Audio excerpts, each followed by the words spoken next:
Gold is for gilding. In this lesson we're gonna see how to identify real gold in gildings and how to differentiate fake gold that we can find for gilding objects. Gold, atomic number 79. For gold we are looking at L-alpha, L-beta and L-gamma lines. So we remember gold has K lines, but those are so high in energy that our system can't detect them. So we are looking just at the L lines.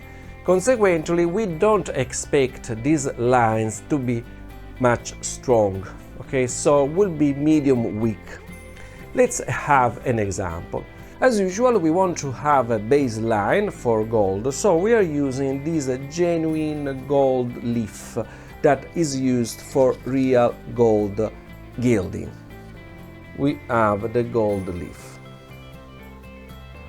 I took one of these leaves and I ball up it, so I made it smaller.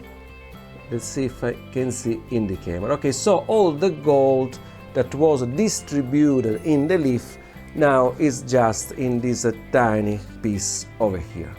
The black spectrum is the one of the gold leaf balled up, this one.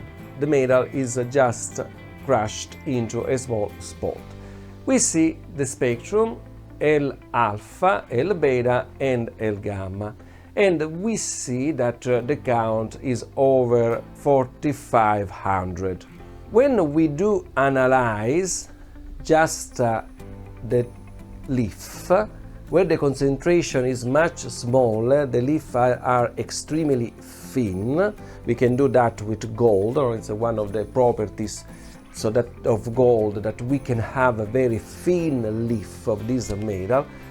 In this case, you see we have that the spectrum, the peak, L-alpha, L-beta are much smaller. This is important because this is the counts, the intensity of the L-alpha, L-beta peaks from gold that we expect to find in real gilding. Of course, in real gilding we have gold but very thin, so we expect this kind of counts for gold. Identification of gold is pretty simple, so there is just the metal, there are no oxide, there are no other chemical product that you can do with gold, so gold is just pure and this is it.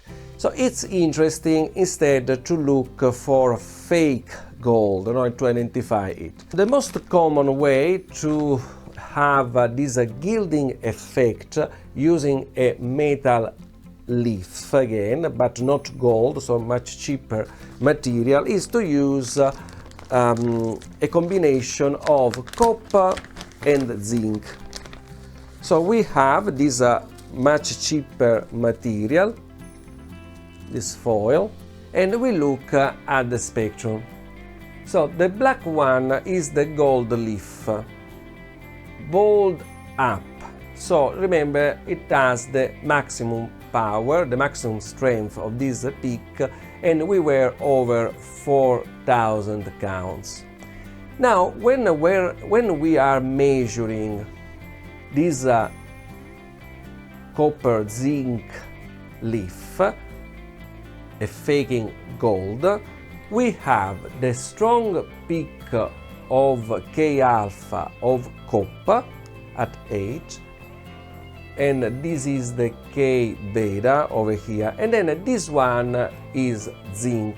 So we can easily identify a fake gold. Let's see now some real object. So we are going to analyze this manuscript, which has some gilding around the figure. You see it from the reflection. The spectrum that we get for the manuscript is the blue one, so is this one over here.